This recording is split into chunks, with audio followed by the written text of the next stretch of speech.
आज के लेक्चर में हम लोग प्रश्न संग्रह 1.1 करेंगे, ठीक है। जिसमें आपको पहला सवाल क्या दिया है, जरा ध्यान से देखिए। पहला सवाल आपको दिया है, निम्नलिखित समुच्चय सूची पद्धति में लिखिए। यहाँ पर समुच्चय को हमें सूची पद्धति में लिखना है, और सूची पद्धति में जो घटक होते हैं हम लोग वो डायरेक्ट लिखते हैं, ठीक है। वो हमने बेसिक में देख लिया है। तो यहाँ पर पहला सवाल क्या दिया है, ध्यान से देखो जरा। पहला सवाल दिया है सम प्राकृत संख्याओं का समुच्चय। यहाँ पर हमें सम प्राकृत संख्याओं का क्या लिखना है, समुच्चय लिखना है। अब यहाँ पर सम प्राकृतिक संख्याएं क्या होती है बेटा, 2, 4, 6, 8, 10 सम संख्याएं, पता है ना बेटा। सम संख्या वह संख्याएं होती है जिसमें 2 से भाग जाता है, उस संख्याओं का हमें क्या लिखना है, समुच्चय लिखना है, ठीक है। तो यहाँ पर हम लोग लिखेंगे, सबसे पहले समुच्चय को नाम देंगे। सबसे पहले हम लोग समुच्चय को नाम देंगे ए। समुच्चय का नाम हमने ए दे दिया, बराबर कर्ली ब्रैकेट ओपन। अब हमें समुच्चय के अंदर क्या दिखाना है, सम प्राकृत संख्याओं को दिखाना है। तो सम प्राकृत संख्या मतलब जिसमें 2 से भाग जाता है। तो यहाँ पर लिखेंगे 2, 4, 6, 8, 10, इस तरह से आगे चलता रहेगा। क्योंकि यहाँ तक बोला है क्या कि कहाँ तक लिखना है, यहाँ पर कहीं पर भी वो नहीं बोला है कि हमें कहाँ तक लिखना है संख्या, तो अनंत तक हमने लिख दिया, ठीक है। दूसरा सवाल क्या दिया है, 1 से 50 तक की संख्याओं में से अभाज्य संख्याओं का समुच्चय। यहाँ पर अभाज्य संख्या नहीं है बेटा, सम अभाज्य संख्या है। क्या है बेटा, सम अभाज्य संख्या, ठीक है। हमें क्या करना है, 1 से 50 तक की संख्याओं में से सम अभाज्य संख्या लिखनी है। मतलब जो सम संख्या भी है और अभाज्य संख्या भी है, ठीक है। सम अभाज्य सिर्फ एक ही संख्या है बेटा, वो है बेटा 2, पता है ना। 2 ऐसी संख्या है जो सम भी है और अभाज्य भी है, समझ में आ रहा है। तो यहाँ पर हम लोग समुच्चय का नाम देंगे b बराबर, सिर्फ 2 आएगा, जो सम संख्या भी है और अभाज्य संख्या भी है। समझ में आया। तो चलिए बेटा तीसरा सवाल करते हैं। तीसरा सवाल हमें क्या दिया है, सभी ऋण पूर्णांक संख्याओं का समुच्चय। ऋण पूर्णांक संख्या है, पूर्णांक संख्या है मतलब प्लस वाले भी नंबर आते हैं, 0 भी आता है और माइनस वाला नंबर भी आता है। अब यहाँ पर हमें कौन सी संख्या लिखना है, ऋण पूर्णांक संख्या। ऋण मतलब माइनस वाली संख्या, समझ में आ रहा है। तो यहाँ पर सबसे पहले हम लोग समुच्चय का नाम देंगे c बराबर -1, -2, -3, इस तरह से लिखना है, ठीक है। चौथा सवाल क्या दिया है, संगीत के 7 मूल स्वरों का समुच्चय। संगीत के 7 स्वर होते हैं, सा रे गा मा पा धा नी, समझ में आ रहा है। तो यहाँ पर समुच्चय को नाम लिखना है d, समुच्चय को नाम लिखना है d बराबर सा रे ग म प ध नी, समझ में आ रहा है। ये संगीत के 7 स्वर है, सा रे गा म प ध नी। अब हम लोग प्रश्न संग्रह 1.1 का दूसरा सवाल करेंगे। दूसरा सवाल हमें क्या दिया है, ध्यान से देखो। निम्नलिखित चिन्ह में दिए हुए कथन शब्दों में स्पष्ट कीजिए। यहाँ पर हमें क्या करना है, ये कथन लिखे हुए हैं, इसको हमें शब्दों में लिखना है। किस में लिखना है, शब्दों में। अब यहाँ पर ध्यान दो बेटा, सबसे पहले हमें क्या दिया है, 4/3 घटक है। किसका घटक है बेटा, q का। किसका घटक है, q। q मतलब होता है परिमेय संख्या है। क्या होता है बेटा, परिमेय संख्या है, ठीक है। तो यहाँ पर कैसे लिखोगे, 4/3 यह q का घटक है। q का घटक है। q मतलब होता है परिमेय संख्याएं। क्या होता है बेटा, परिमेय संख्याएं। समझ में आ रहा है। तो यहाँ पर इसका आंसर लिखेंगे 4/3 यह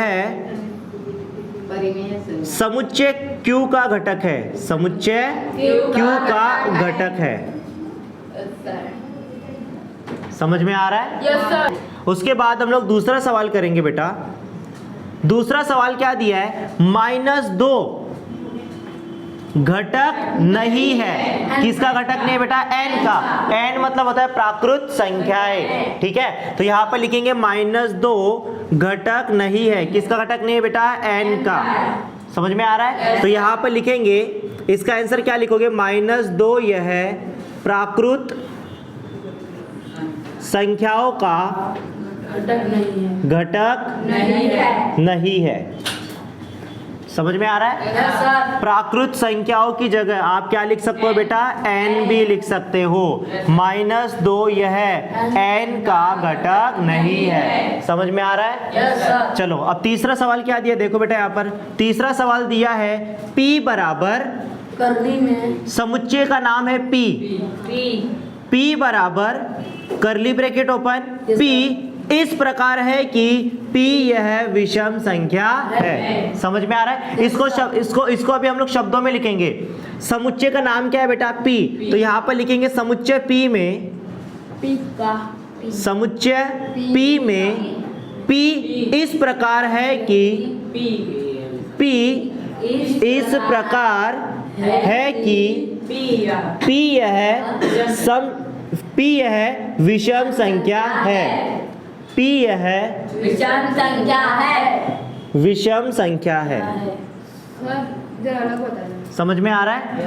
समुच्चय p में, समुच्चय p में p इस प्रकार है कि p यह विषम संख्या है। समझ में आ रहा है? इस तरह से आपको लिखना है।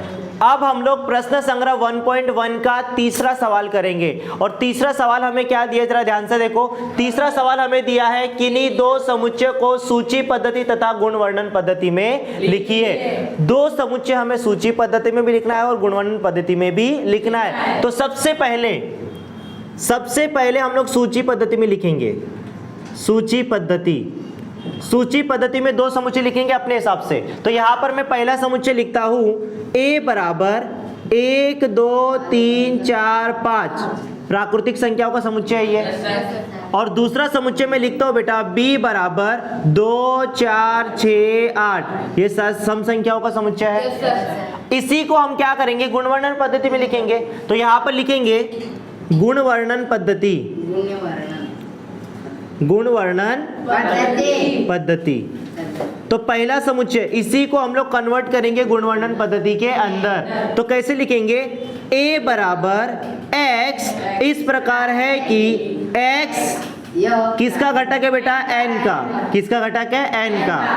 a बराबर करली ब्रैकेट ओपन x इस प्रकार है कि x यह प्राकृत संख्याओं का घटक है। समझ में आ रहा है? और दूसरा हम लोग लिखेंगे b बराबर x इस प्रकार है कि x यह सम संख्याएं है, सम संख्या है। समझ में आ रहा है? हमने क्या किया? दो समुच्चय को सूची पद्धति में लिख दिया और दो समुच्चय को गुणवर्णन पद्धति में भी लिख दिया। समझ में आ रहा है? किसी को डाउट है?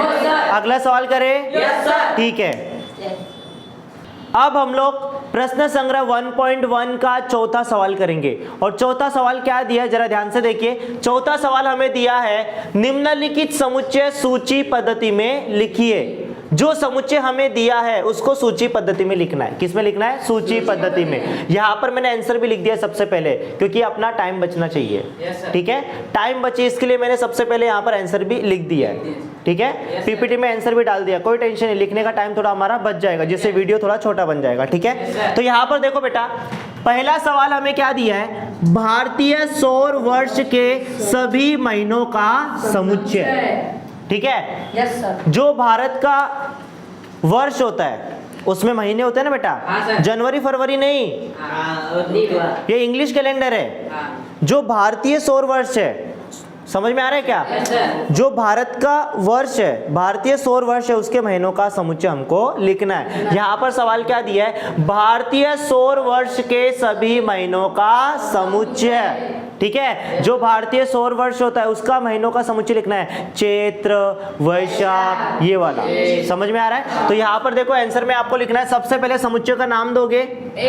ठीक है, समुच्चय का नाम हमने ए दे दिया। ए बराबर करली ब्रैकेट ओपन, महीनों का नाम लिखना है चैत्र वैशाख ज्येष्ठ आषाढ़ श्रावण भाद्रपद अश्विन कार्तिक। बेटा ध्यान देना, कार्तिक को अग्रहण्य भी बोलते हैं। ठीक है, कार्तिक और अग्रहण्य। तो यहाँ पर चैत्र वैशाख ज्येष्ठ आषाढ़ श्रावण भाद्रपद आश्विन कार्तिक अग्रहण मार्गशीर्ष पौष माघ फाल्गुन। समझ में आ रहा है? ये टोटल 12 महीने हैं। 1 2 3 4 5 6 7 8 9 10 11 12। समझ में आ रहा है? Yes sir. और ये तुम्हें याद करना पड़ेगा। Yes sir. जैसा लिखा है वैसे आपको लिखना है, ठीक है?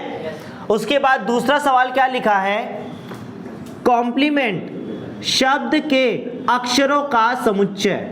कॉम्प्लीमेंट शब्द के अक्षरों का समुच्चय। समझ में आ रहा है? अब यहां पर देखो बेटा, ये कॉम्प्लीमेंट शब्द है, इसके अक्षरों का हमें समुच्चय बनाना है। तो याद रखना, कभी भी जब हम लोग किसी शब्द का समुच्चय बनाते हैं तो उसके अंदर जो लेटर्स होते हैं वो रिपीट नहीं होना चाहिए। रिपीट नहीं होना चाहिए।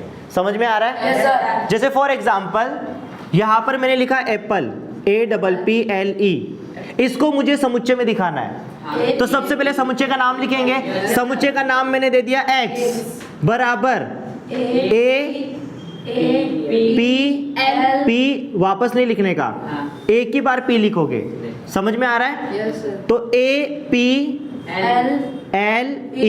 समझ में आ रहा है? Yes sir. इस तरह से लिखना है। एक भी अक्षर रिपीट नहीं होना चाहिए। समझ में आ रहा है? Yes sir. कोई डाउट है? No sir. चलो ठीक है, फिर स्टार्ट करते हैं।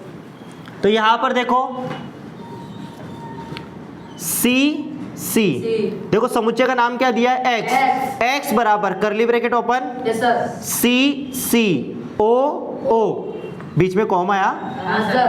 M P L E। अब M है क्या? M लिखा है क्या यहाँ पर? नहीं। क्यों नहीं लिखा? क्योंकि M पहले लिख दिया है। हाँ सर। तो M पहले से लिखा हुआ है। हाँ। E को देखो बेटा, E भी पहले लिखा हुआ है ना? Yes sir. समझ में आ रहा है क्या? Yes sir. तो यहाँ पर देखो बेटा, COMPLE, वापस से M लिखा है क्या? नहीं। नो। उसके बाद में E लिखा है क्या? नहीं, क्योंकि लिखा हुआ है ना बेटा पहले से। N लिखो, फिर क्या है बेटा? T लिख दो। एक भी अक्षर रिपीट नहीं होने चाहिए। समझ में आ रहा है? Yes sir. कोई डाउट है? No sir. चलो उसके आगे चलते बेटा। अभी तीसरा सवाल दिया है, मानव की ज्ञानेंद्रियों का समुच्चय। मानव के अंदर 5 ज्ञानेंद्रियां होती है। Yes sir. समझ में आ रहा है? Yes sir. देखो बेटा ध्यान से, आंख, कान, नाक, जीभ और त्वचा। समझ में आ रहा है? ये 5 ज्ञानेंद्रियां होती है मानव शरीर के अंदर। तो यहां पर देखो क्या लिखा है, समुच्चय का नाम क्या दे दिया? y बराबर नाक, कान, आंख, जीभ, त्वचा। ये 5 ज्ञानेंद्रियां होती है मानव शरीर के अंदर। समझ में आ रहा है? Yes sir. अब हम लोग अगला सवाल करेंगे। और अगला सवाल क्या दिया है, जरा ध्यान से देखो बेटा।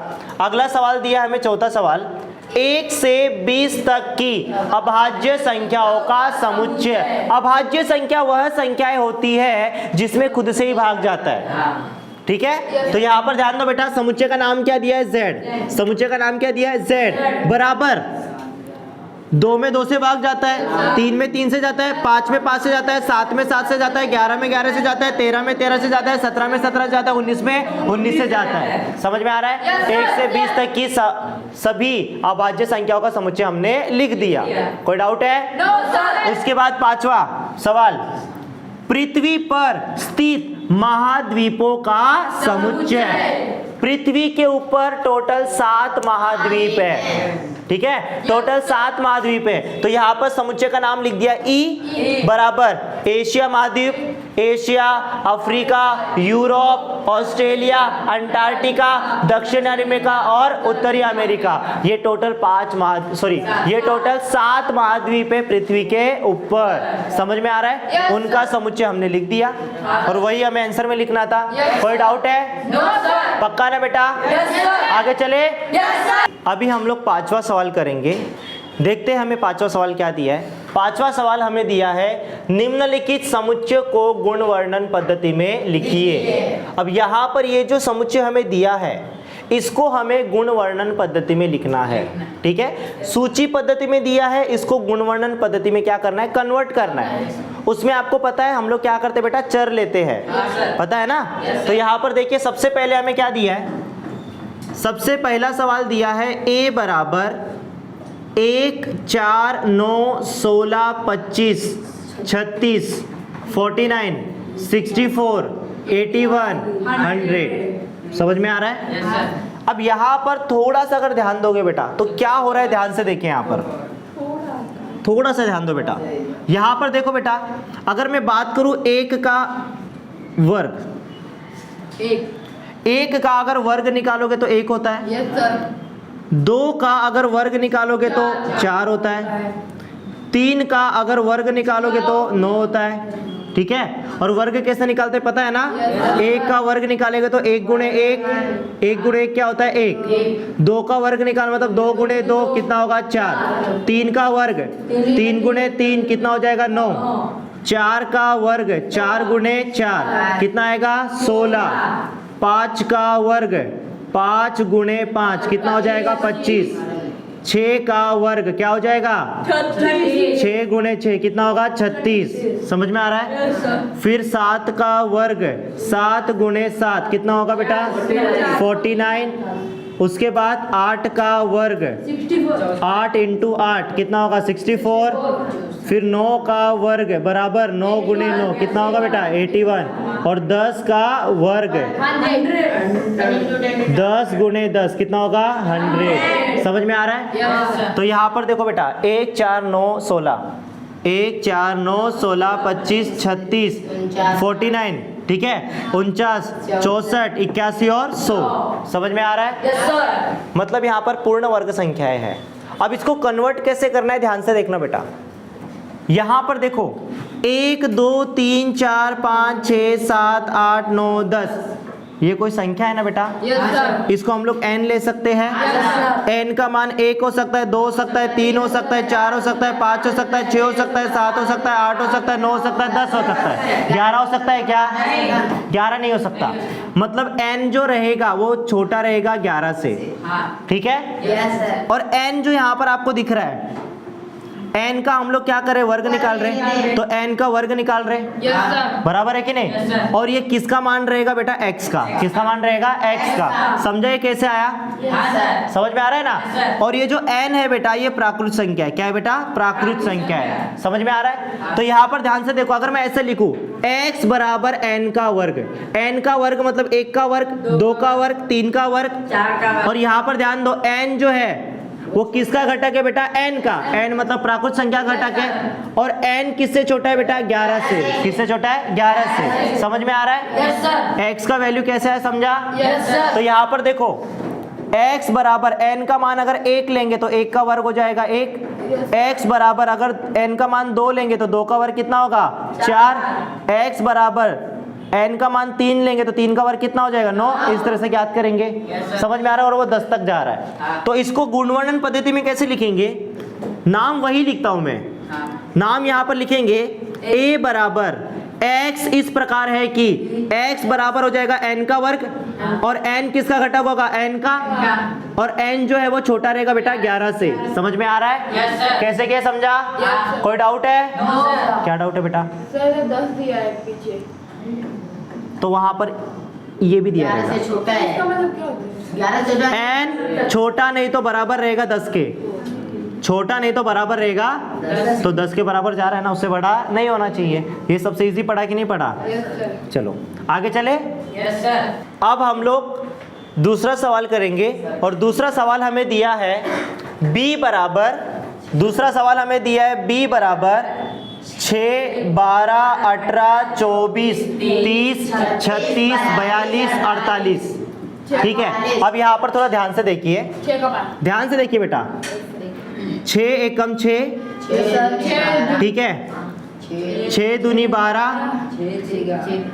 6 त्रिक 18 6 चौक 24 6 पच्चे 30 6 6 36 6 सत्ते 42 6 अट्टे 48। Yes, sir. कितना समझा 48 तक ही है ना बेटा। अब ध्यान से देखो बेटा यहाँ पर 6 चेंज हो रहा है क्या। No, sir. तो यहाँ पर मैं 6 लिख दूं हाँ सर। और यहाँ पर मैं n लिखता हूँ। n का मान 1 हो सकता है 2 हो सकता है 3 हो सकता है 4 हो सकता है 5 हो सकता है 6 हो सकता है 7 हो सकता है 8 हो सकता है। मतलब 9 से छोटा है। Yes sir. अब n जो है वो प्राकृत संख्या का घटक है। Yes sir. n प्राकृत संख्या का घटक है, तो यहाँ पर ये किसका मान रहेगा बेटा? x का। x बराबर हो जाएगा 6n और n घटक रहेगा n का और n छोटा रहेगा 9 से, क्योंकि 8 तक जा रहा है ना। समझ में आ रहा है? तो यहाँ पर लिखेंगे b बराबर x इस प्रकार है कि x बराबर हो जाएगा 6n और n जो है बेटा वो किसका घटक है? n का, और n छोटा रहेगा 9 से, क्योंकि 8 तक ही जा रहा है। Yes sir. समझ में आ रहा है? Yes, sir. कोई डाउट है? No sir. चलो अब तीसरा सवाल करते हैं। तीसरा सवाल हमें क्या दिया है? C बराबर SMILE, ये स्माइल शब्द के अक्षर है। स्माइल शब्द के अक्षर है, तो यहां पर लिखेंगे, डायरेक्ट मैं आंसर लिखता हूं, C बराबर x इस प्रकार है कि x यह है स्माइल शब्द के अक्षर है। समझ में आया? Yes sir. उसके बाद चौथा सवाल देखते बेटा। D बराबर रविवार, सोमवार, मंगलवार, बुधवार, गुरुवार, शुक्रवार, शनिवार, सप्ताह के 7 दिन है। Yes sir. बराबर है कि नहीं? तो यहाँ पर लिखेंगे बेटा, मैं यहाँ पर लिखता हूँ, कौन सा है? चौथा सवाल। तो इसको हल कर देते हैं। इसको हम लोग समुच्चय लिखेंगे D बराबर x इस प्रकार है कि x यह है सप्ताह के 7 दिन है। समझ में आया? Yes sir. और पांचवा सवाल क्या दिया, जरा ध्यान से देखो। x बराबर AET, तो ये देखो बेटा AET ये शब्द के अक्षर है। AET लिखो या EAT लिखो या TEA लिखो, जो आपको लिखना है लिखो। ठीक है, तो यहाँ पर लिखेंगे E बराबर x इस प्रकार है कि x यह है EAT शब्द के अक्षर है। शब्द के समझ में आया? Yes sir. तो यहाँ पर आपका प्रश्न संग्रह 1.1 पूरी तरह से फिनिश हो चुका है।